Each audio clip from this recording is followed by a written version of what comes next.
राधे राधे। आज हम बात करेंगे कि 12 राशियों के अंदर शरीर कैसे सिमटा हुआ है, कुंडली क्या होती है, कुंडली के अंदर जो 12 राशियां खाने बनाए गए हैं उनका कारण क्या है और वो कैसे पढ़े जाते हैं, वो उनका अस्तित्व क्या है, उनका स्थान क्या रखता है हमारे जीवन में, और उसे कैसे समझा जाए कुंडली में। तो उसके लिए हमें कुछ बातों को समझना होगा। आपने पहले ये तो समझ लिया है कि ग्रह उनके स्वभाव क्या होते हैं। हम बात करेंगे अब राशियों के विषय में जो कुंडलियों के अंदर स्थापित होती हैं। जैसे कुंडली में ये पहला घर होता है, प्रथम भाव। प्रथम भाव इसे कहते हैं प्रथम भाव।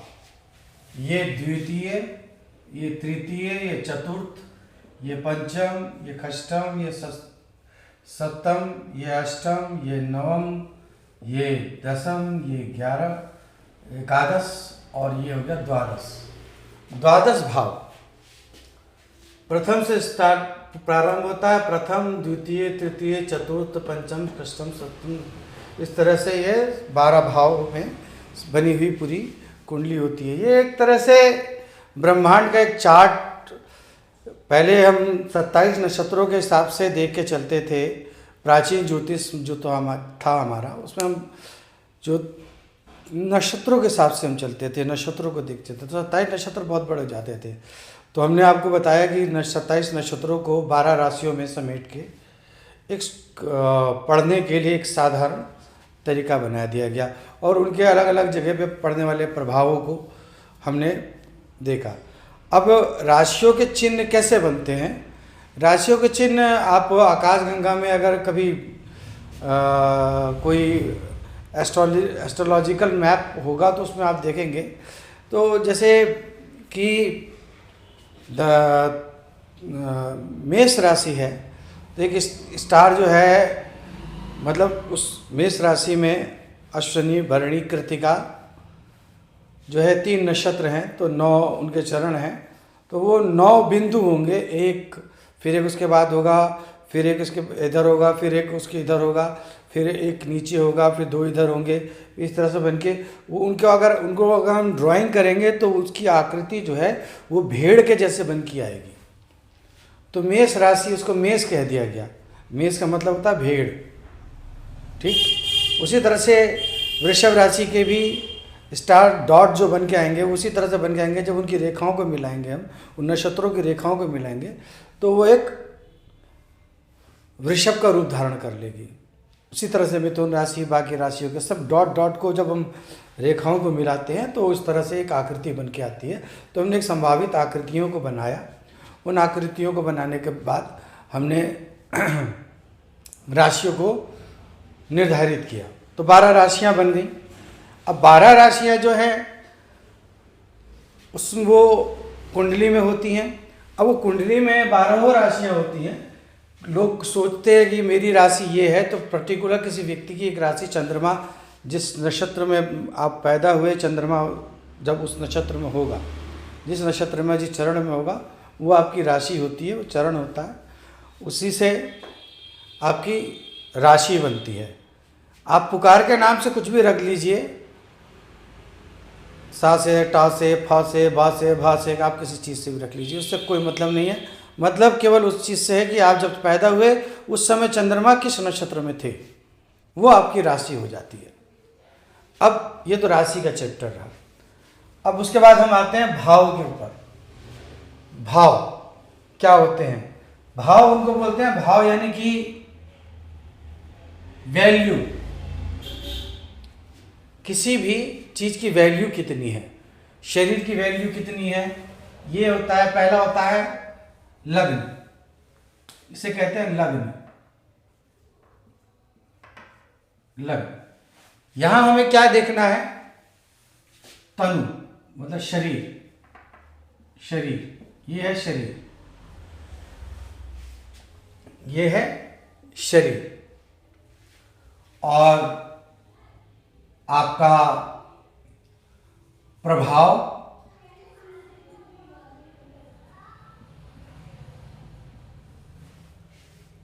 व्यक्तित्व,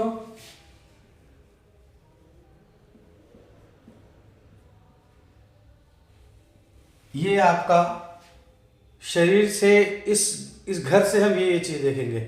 अब जरूरी नहीं है यहाँ पे मेष राशि 1 नंबर ही हो, यहाँ पे 2 नंबर भी आ सकता है, यहाँ पे 3 भी आ सकता है। जब आप कुंडली बनाएंगे तो ये देखेंगे कि आपका लग्न जो है ये होता है लग्न, इसमें कौन सी राशि है। इसमें अगर मेष राशि है तो मेष लग्न हो गया, और अगर वृषभ राशि है तो वृषभ लग्न हो गया, और अगर मिथुन राशि 3 नंबर यहाँ आता है, जैसे 3 अगर यहाँ पे आता है,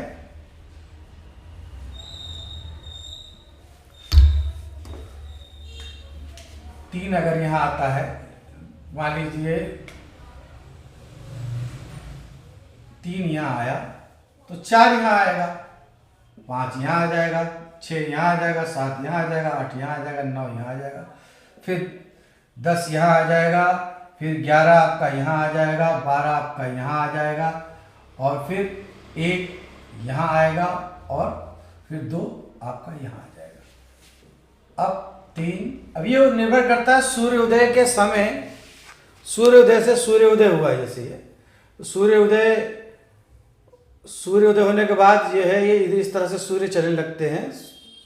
और ये अब आप एक चीज़ जान सकते हैं कभी भी कि वो चीज़ जब बात का टिपिकल सब्जेक्ट है उसे हम बाद में बताएंगे कि सूर्य से भी हम अंदाज़ा लगा सकते हैं कि कितने बजे के समय में पैदा हुआ है कोई व्यक्ति। ये भी हम आपको बताएंगे कि कुंडली में सूर्य है, अब मान लो टाइम नहीं है, और हस्तरेखा के द्वारा भी कुंडली कैसे बनाएंगे वो भी हम आपको बताएंगे। लेकिन पहले कुंडली के बारे में जानें कि कुंडली क्या है। कुंडली मेन रूप से हम कुंडली के बारे में बात करेंगे। ये तो एक हल्का सा इंट्रोडक्शन हो गया आपको भावों का और उनका, लेकिन हम आपको कुंडली के विषय में पहले बताते हैं कि लग्न और ये चीज़ें हैं क्या। ये 12 खाने हैं, 1 2 3 4 5 6 7 8 9 10 11 और ये 12, ये 12 खाने हैं, यानी कि 12 भाव। अब इसमें सबसे महत्वपूर्ण बात जानने वाली ये है, ये देखिए आप कि ये एक लग्न है, ये शरीर है, ये लग्न है, शरीर है, ये सुख है, समृद्धि है, वैभव, ये पत्नी है, सहभागिता है, ये आपका कर्म है, और पिता है, ये माता है, ये पिता है। ये 4 ही चीज जीवन में सबसे महत्वपूर्ण है। इन चारों चीजों को संतुलित करना हमारे लिए कुंडली में इन चारों को ही संतुलित करना होता है। इन चारों को संतुलित करने के लिए हमें 8 घर और दिए गए हैं। अब ये किस तरह से हैं, जैसे शरीर से छठा घर, पहले से छठा उसका शत्रु होता है, मतलब शरीर को नुकसान। जैसे अब ये शरीर है, शरीर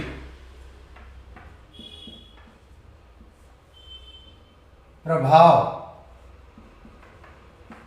व्यक्तित्व, ये है, ये हमने निकाला। ये इसका शत्रु कौन है, ये शरीर है। पहले तो देखें, ये शरीर है, ये आपका बैंक बैलेंस है, धन,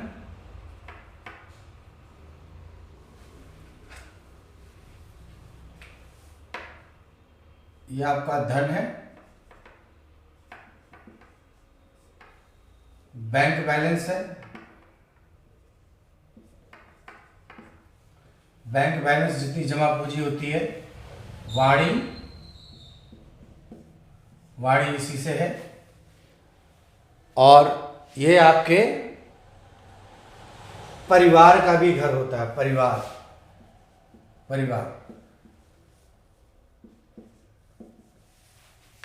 शरीर को देखना है, शरीर मतलब शरीर प्रभाव शरीर व्यक्तित्व अगर व्यक्ति का जानना है तो यहाँ जो राशि होगी उसकी स्थिति क्या होगी, इससे हम इस विषय में जानेंगे। अब यहाँ पे हमें जानना है कि हमारा धन संचय बैंक बैलेंस कैसा होगा, हमारा परिवार कैसा होगा और हमारी वाणी क्या होगी, वाणी कैसी होगी। तीसरे घर पे हम आते हैं, ये होता पराक्रम।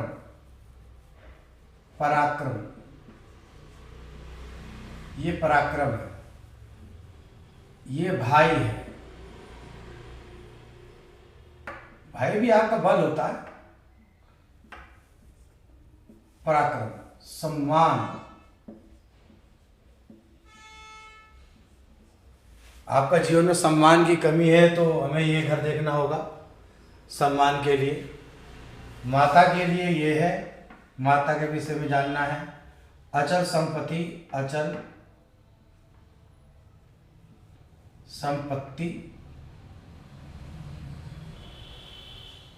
संपत्ति। उसके बाद फिर ये आपका सुख, वैभव, माता, अचल संपत्ति, सुख और वैभव। अगर इनके बारे में जानना है तो हमें ये चौथा घर देखना होगा। अब हमें पांचवा घर क्या बताता है? मस्तिष्क, क्षमता, मानसिकता।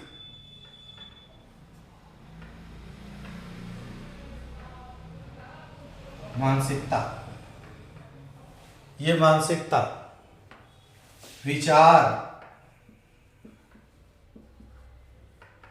कल्पना,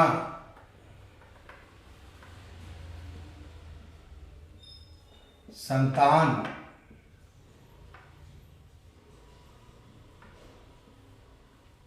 प्रेमिका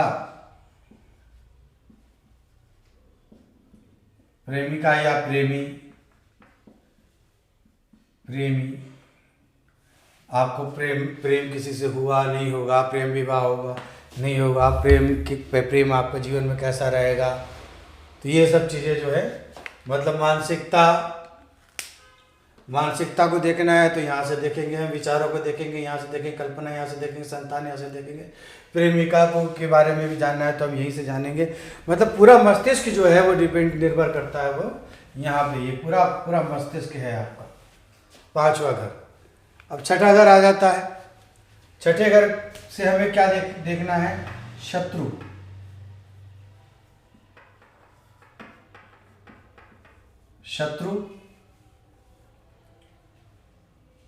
रोग। ये दोनों चीजें जो हैं, शत्रु और रोग। आप जैसे ग्रह होंगे उसी प्रकार के शत्रु होंगे, जिस प्रकार के ग्रह होंगे उस प्रकार के रोग होंगे। ये रोग का घर है। सातवां घर आपका हो गया पत्नी का, पार्टनर का, चाहे बिजनेस पार्टनर हो, लाइफ पार्टनर हो, पार्टनर का ही है ये, और संतुलन।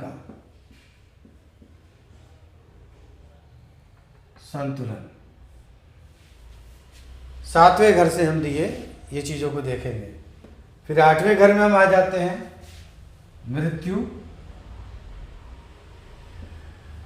आयु। यही से आयु इसकी और इसकी गणना करके ही आयु को निकाला जा सकता है। ये ज्यादा मजबूत होगा तो आयु लंबी होगी, ये ज्यादा मजबूत होगा तो आयु कम होगी। मृत्यु, अपमान,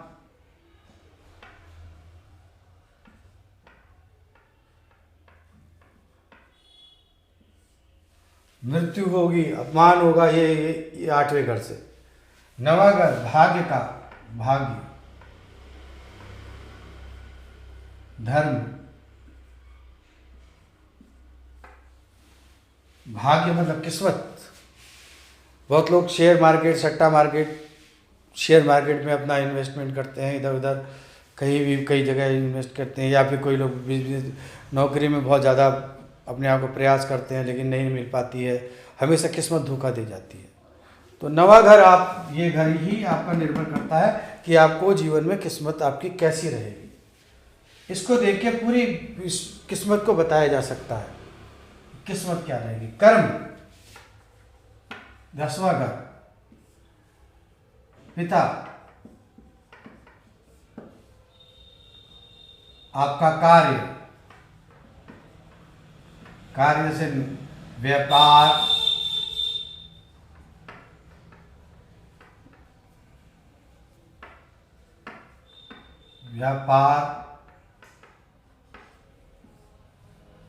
नौकरी,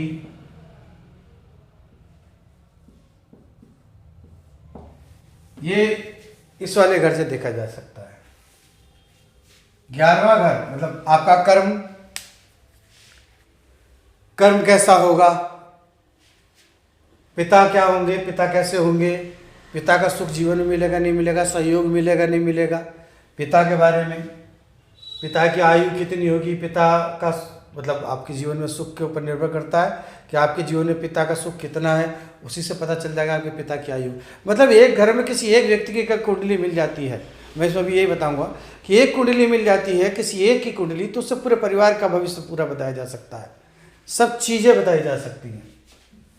पिता है, ये कार्य है, कार्य क्या, कैसा काम करने की क्षमता क्या है आपकी, व्यापार आपका कैसा चल, अच्छा ऊंचा नीचा व्यापार में, वो सब यहाँ से देखेंगे। और नौकरी भी, सरकारी नौकरी मुख्यतः लोग कहते हैं सरकारी नौकरी, सरकारी नौकरी जैसी कोई बात नहीं होती है। ऐसे जनरली लोग पूछ देते हैं कि भाई सरकारी नौकरी हमारी होगी कि नहीं होगी। सरकारी नौकरी जैसा कोई कुंडली में कहीं नहीं लिखा होता कि भाई ये सरकारी नौकरी है। कहीं भी ज्योतिष शास्त्र में ये सरकारी नौकरी जैसा शब्द ग्रंथों में, शास्त्र में लोगों ने जोड़ दिए, लेकिन ग्रंथों में कई शास्त्रों में कहीं ये नहीं लिखा गया है कि सरकारी नौकरी जैसी कोई चीज़ भी होती है। आपका आय का स्रोत स्थायी रहेगा या नहीं रहेगा जीवन भर, ये बताता है 10वां घर। स्थायी है या परिवर्तनशील है। अगर स्थायी है तो सोच लीजिए सरकारी नौकरी होगी, या प्राइवेट नौकरी भी ऐसी होगी जो सरकारी जैसी होगी। बहुत सारी ऐसी प्राइवेट नौकरियां हैं, या कुछ इतना कमा लेंगे आप जीवन में कि आपको जीवन भर आपके पास पैसे का, आय का स्रोत बना रहेगा। तो ये स्थायी सरकारी नौकरी जैसी कोई बात नहीं होती। अब आगे हम लाभ पे। लाभ, ये लाभ, प्रॉफिट, ये प्रॉफिट का कॉलम है, यहीं से आपको प्रॉफिट मिलना है। अब उसके बाद हम बात करते हैं भोग। भोग, ये है भोग। मोक्ष,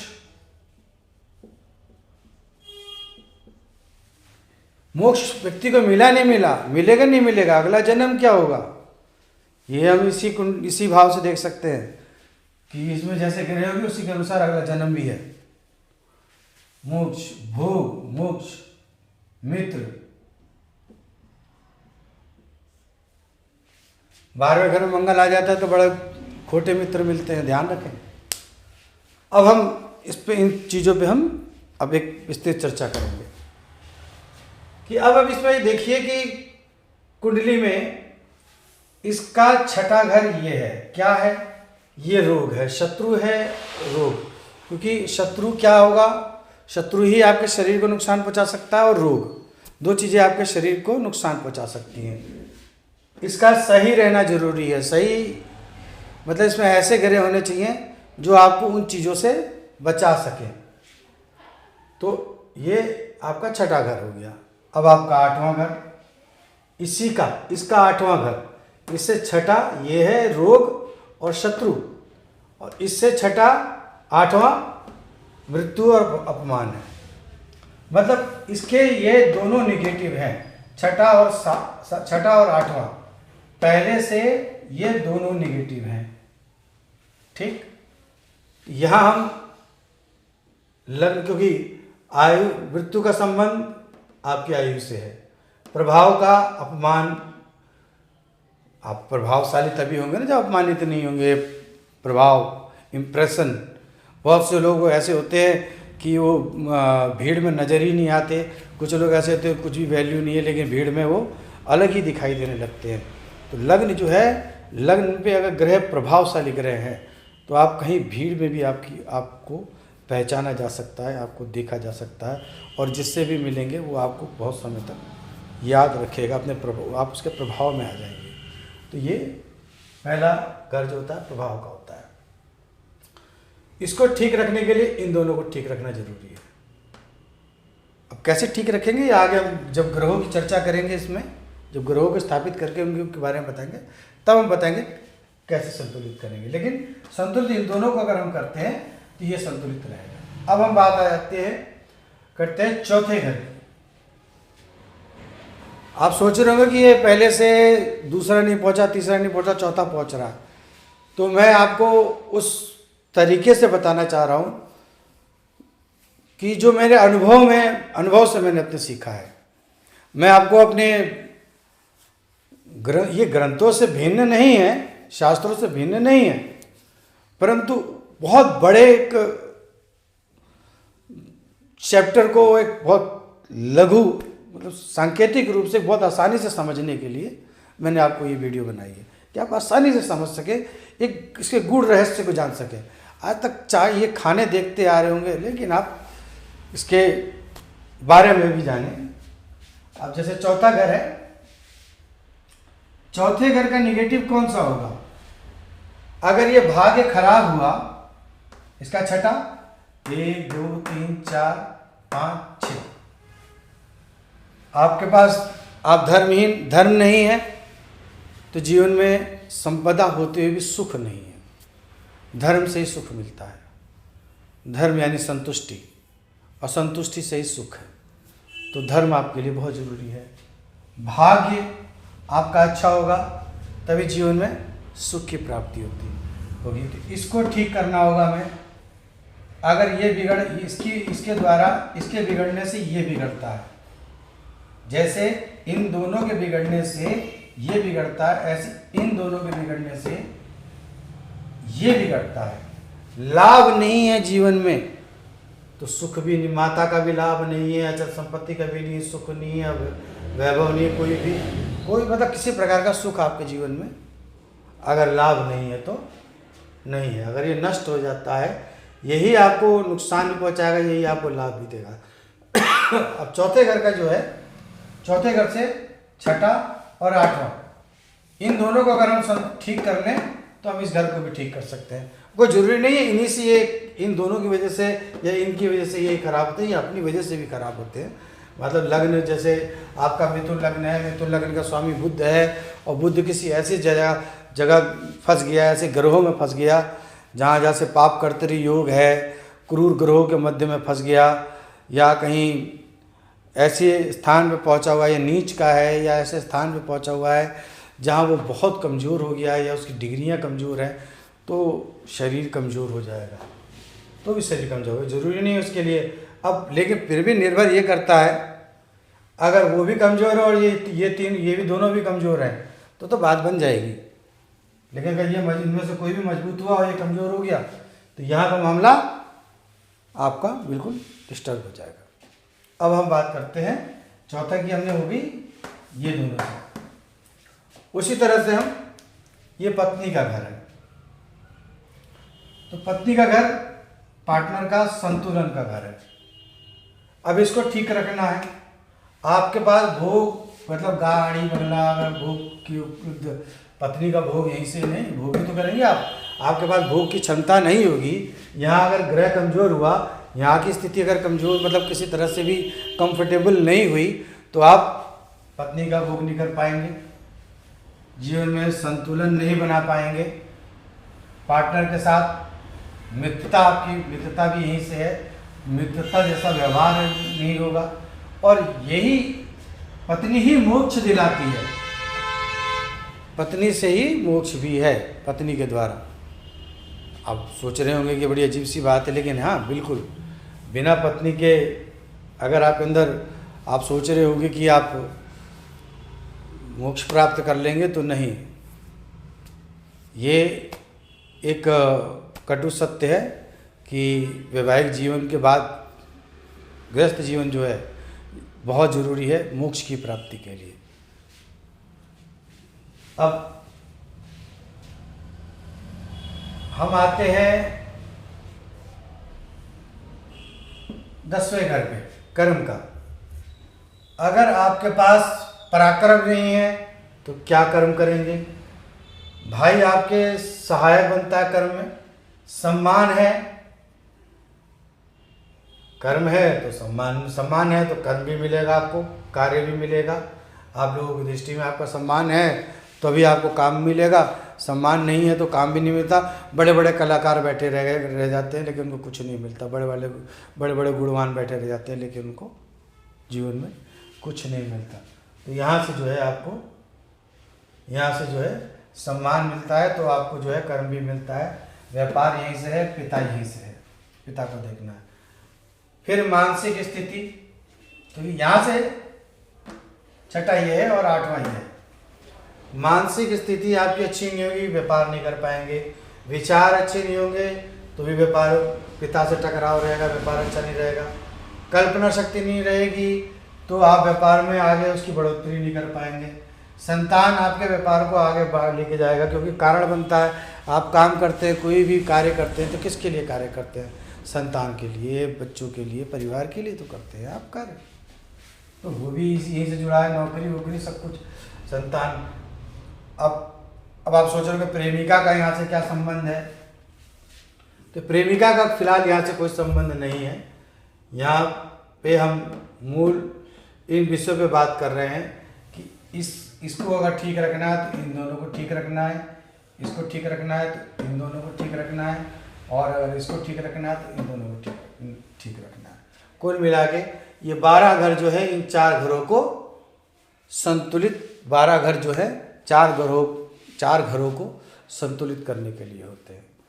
अब जैसे केंद्र अधिपति दोष लगता है, केंद्र अधिपति दोष आगे हम आप इसके विषय में बताएंगे।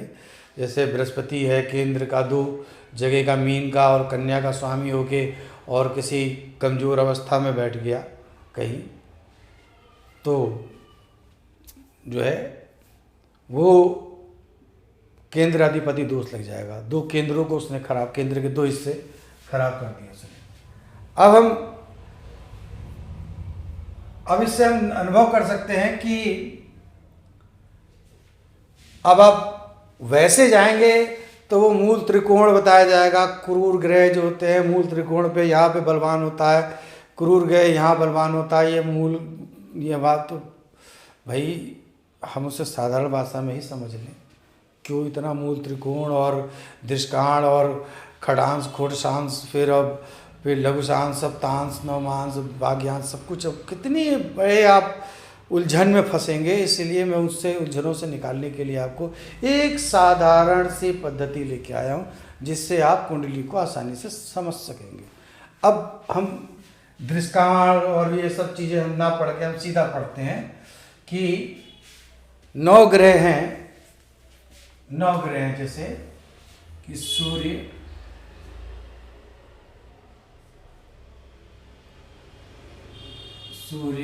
चंद्र, बुध, मंगल, गुरु, शुक्र, शनि, राहु, केतु, 9 ग्रह हैं। तो इनमें कुछ ग्रह पॉजिटिव है, कुछ ग्रह नेगेटिव है। सूर्य पॉजिटिव है, चंद्रमा पॉजिटिव है, बुध पॉजिटिव है, मंगल नेगेटिव होता है, गुरु पॉजिटिव है, शुक्र पॉजिटिव है, शनि नेगेटिव है, राहु नेगेटिव है। 3 ग्रह नेगेटिव हैं। और आप देखेंगे कि ये तीनों नेगेटिव ग्रह कहाँ, अब दृष्टांत उसका जब पढ़ने जब जाएंगे ये सब चीज़ें आपको ज़रूरत नहीं पड़ेगी पढ़ने की। नेगेटिव में ही अब कौन कौन से घर नेगेटिव हैं negative negative negative negative negative negative negative negative, और ये भी निगेटिव है। पॉजिटिव केवल ये 4 है, ये 4 पॉजिटिव है, ये 4 पॉजिटिव है। अब इतने से समझ लीजिए कि पॉजिटिव पॉजिटिव में होंगे तो ठीक है, पॉजिटिव पॉजिटिव में है तो ठीक है, और निगेटिव निगेटिव में आ जाए तो वो पॉजिटिव हो जाते हैं, वो ठीक हो जाते हैं, वो निगेटिव नहीं रह जाते, अपनी निगेटिविटी नहीं दिखाते। जैसे राहु है, यहाँ पे कोई दिक्कत नहीं है, मंगल है, कोई दिक्कत नहीं है। अब मंगल यहाँ आ गया, मांगलिक हो गए, राहु यहाँ आ गया तो पत्नी से भी शोर।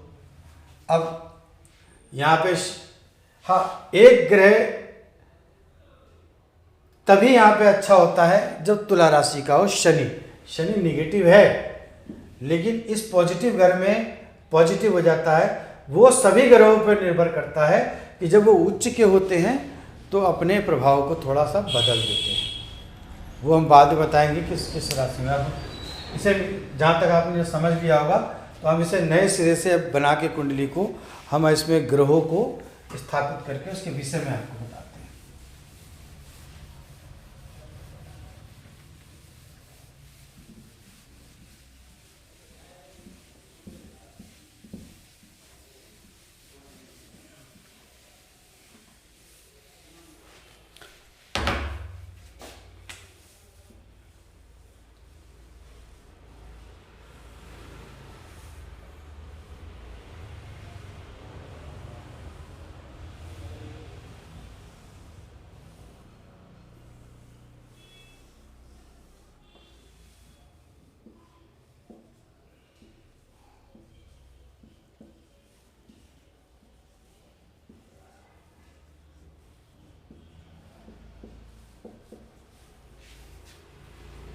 यहाँ हमने कुंडली का निर्माण करा। एक मान लीजिए मेष मतलब एक श्रेष्ठ कुंडली, जिसे अच्छी कुंडली मान लिया जाए, जैसे इसमें उच्चता के बारे में। सूर्य मेष राशि में उच्च के होते हैं, उच्च। यहाँ पे मेष राशि में सूर्य उच्च के होते हैं। वृषभ राशि में चंद्रमा उच्च के होते हैं। उच्च का होना ग्रह का, हर ग्रह के अंदर गुण और अवगुण दोनों हैं।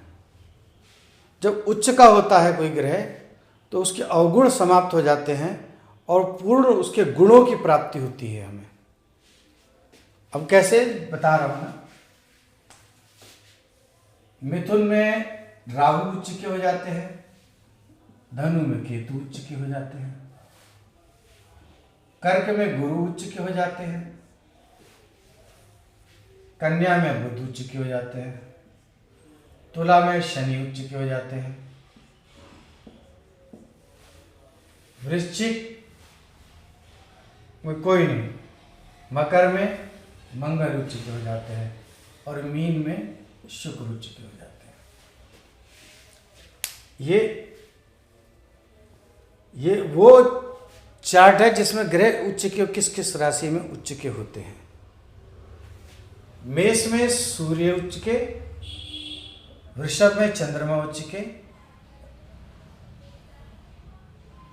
मिथुन में राहु उच्च के, कर्क में गुरु उच्च के, बुध में कन्या में बुध उच्च के, तुला में अब जैसे कि उच्चता का फल मैं जैसे बताऊं। शनि का स्वभाव क्या है? दरिद्रता, रुग्णता, दरिद्रता, रुग्णता, रूखापन, क्रूरता, ये शनि के अवगुण हैं। लेकिन गुण संतुलन, धैर्य,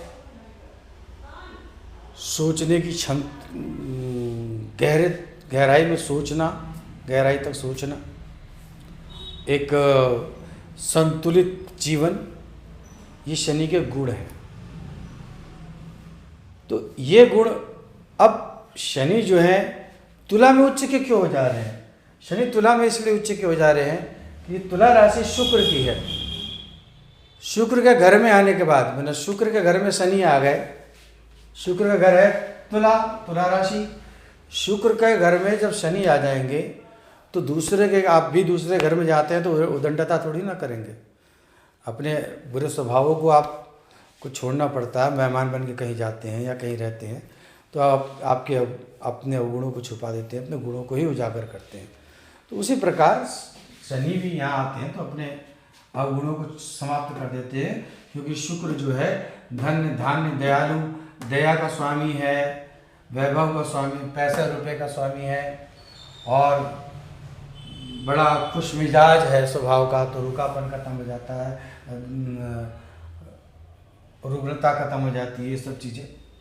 छठे घर में बुध आ जाता है तो उच्च का, मतलब कन्या में बुध उच्च का इसलिए हो जाता है क्योंकि वैसे तो ये नक्षत्र अपने पर्टिकुलर एक नक्षत्रों में ही, एक चरण में ही उच्च के होते हैं। एक पर्टिकुलर डिग्री है, ये भी हम आपको दे देंगे, इसका चार्ट बना दूंगा मैं कौन कौन सी डिग्री पे होता है। ये आगे की चीज़ें हैं, अभी तो हम जान रहे हैं, इंट्रोडक्शन ले रहे हैं इन सब चीज़ों का। अब बुध जो है, बुध छठे घर में उच्च का होता है।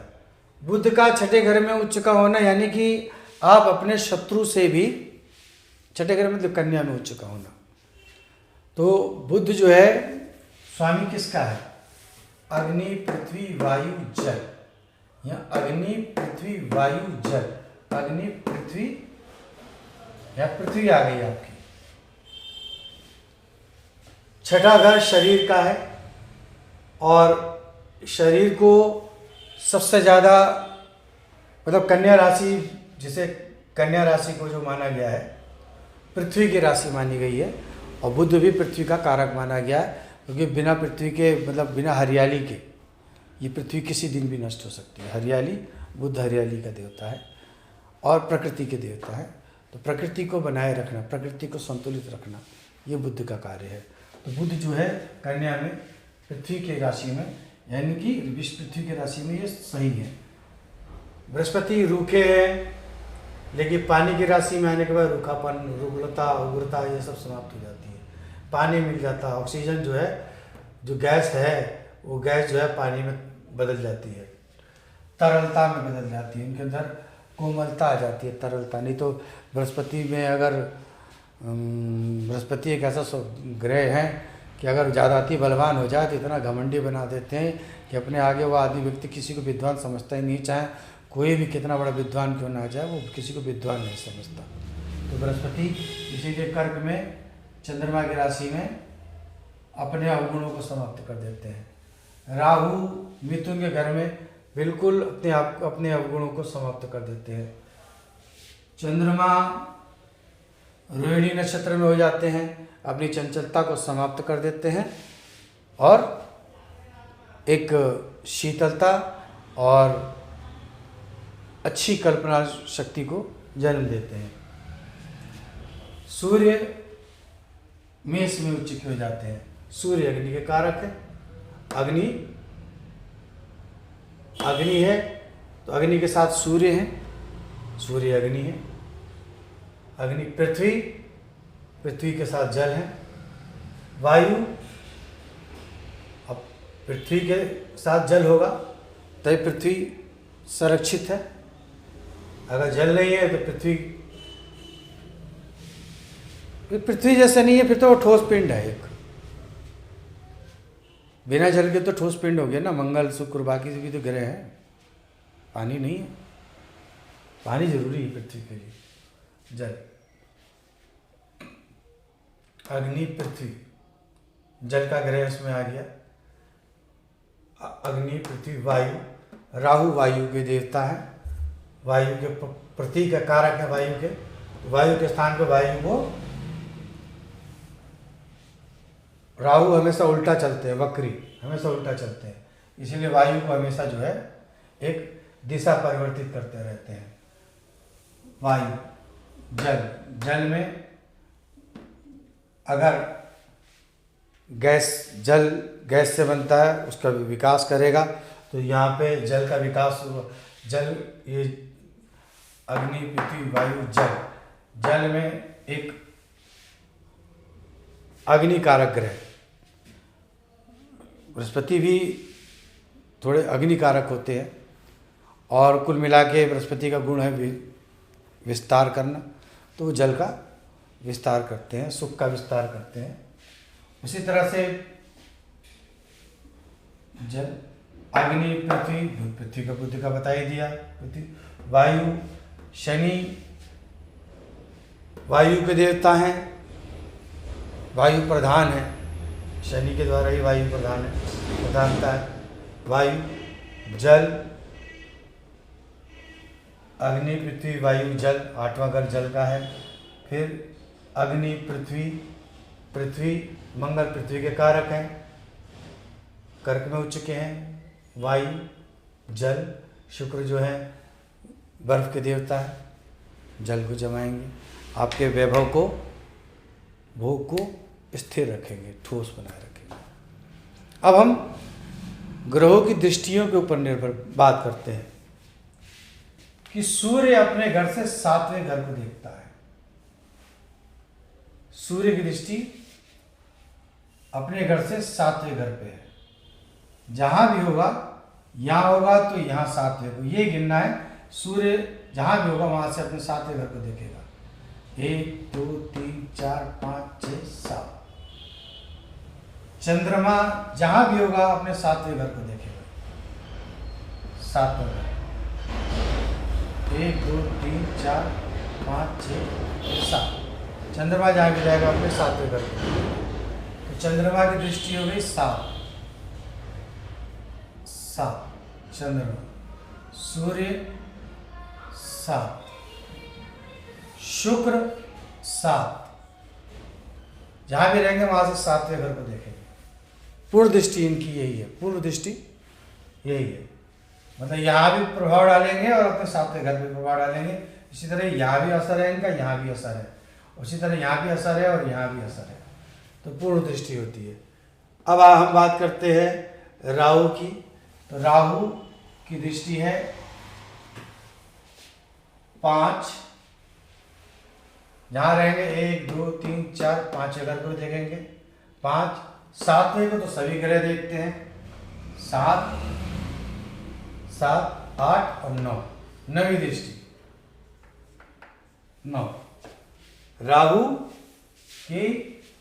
की दृष्टि होती है 5 7 9। जहां भी रहेंगे वहां से 5 7 9। और यही केतु की भी है, 5 7 9। केतु भी जहां होते हैं वहां से 5 7 9 घर को देखते हैं। अब बृहस्पति की बात करते हैं। सेम स्थिति बृहस्पति की भी है।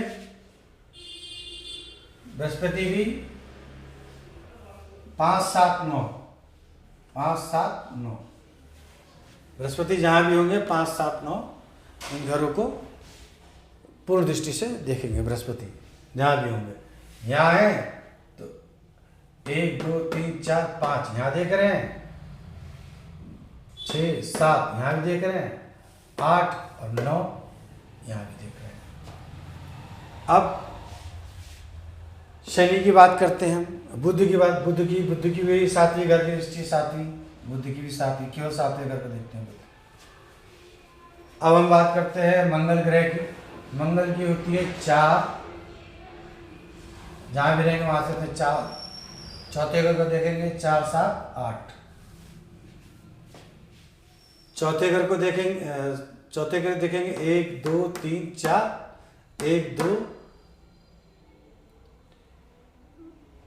अब यहाँ से 1 2 3 4, 1 2 3 4 5 6 7 और ये 8। मंगल 8, इन 8 घरों को देखेंगे। मतलब 4 7 8 इतने घर को देखते हैं, दृष्टि होती है। अब बात शनि की करें। शनि की 3 7 फिर 10। शनि जहां भी होंगे वहां से अपने तीसरे घर को, जैसे यहाँ 1 2 3, 7वां तो कॉमन है, 10वां 7 8 9 10 यहाँ भी देखेंगे। इतने घरों पे अपना प्रभाव डालेंगे। ये ग्रहों की दृष्टियाँ होती हैं। ये ना माने ये ग्रह यहाँ बैठा है तो केवल यही काम कर रहा है, ये अपनी दृष्टि भी डाल रहा है। दृष्टि डाल के भी अपना प्रभाव बना रहा है। ये तो हम बात कुंडलियों के ऊपर, जब कुंडलियाँ आपसे मैं बाद में आप लोगों से कमेंट बॉक्स में कुंडलियाँ आपकी मांगूंगा, आप अपनी कुंडलियाँ दीजिए। आपकी कुंडलियों पे मैं आगे रिसर्च करके बताऊंगा। कुंडली पे ही पूरा चैप्टर वीडियो बनाया करूंगा, और उससे आपकी कुंडली भी पूरी एक्सप्लोर हो जाएगी। और आप घबराइए मत, आपके चरित्र कोई दोष होगा तो उसको नहीं बताया जाएगा, लेकिन अच्छाइयाँ क्या होना है जीवन में, क्या हुआ, ये सब तो हम व्याख्या कर सकते हैं ना। हमारे पास कोई बनी हुई होगी प्रैक्टिकली तो हम ज़्यादा अच्छे ढंग से, और वो भी उस व्यक्ति की जिसने जीवन काल का थोड़ा सा समय बिता लिया हो, 25-30 साल की उम्र में, तो उसने क्या पाया, क्या खोया, क्या आगे पाएगा, ये सब चीज़ों पे हम चर्चा कर सकेंगे। तब हम ग्रहों के बारे में अच्छे से मंथन करेंगे। ये इतना छोटा चलने वाला नहीं है, आप जुड़े रहें, हम बहुत लंबा इसको लेके चलेंगे, और बहुत कुछ इसमें जीवन के सारे पहलुओं को हम इन कुंडलियों में समेट के आपको बताएंगे कि ज्योतिष कितना गहरा विषय है, और लेकिन इसको कितना मतलब साइंटिफिक सब्जेक्ट को एक सड़क छाप बना दिया गया, कितना मतलब बड़ा विषय है ये। इस विषय के बारे में हम लोग बात करेंगे।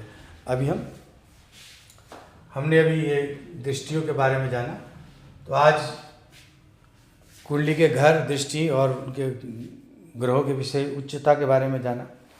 अब हम आगे कल बात करेंगे आगे कुंडलियों में कैसे, किस तरह से ग्रहों की स्थितियों को देखा जाता है, कैसे ग्रह होंगे तो किस तरह से। अगर हो सके तो आप कमेंट बॉक्स में कोई अपनी डेट ऑफ बर्थ टाइम मुझे सेंड करें, मैं कुंडली बना के उसके ऊपर एक अपनी वीडियो भेजूंगा, जिससे आप लोग को सीखने को भी मिलेगा और जानने को भी मिलेगा। और अब हम जानते रहेंगे इसके विषय में आगे। लगातार आप जुड़े रहें।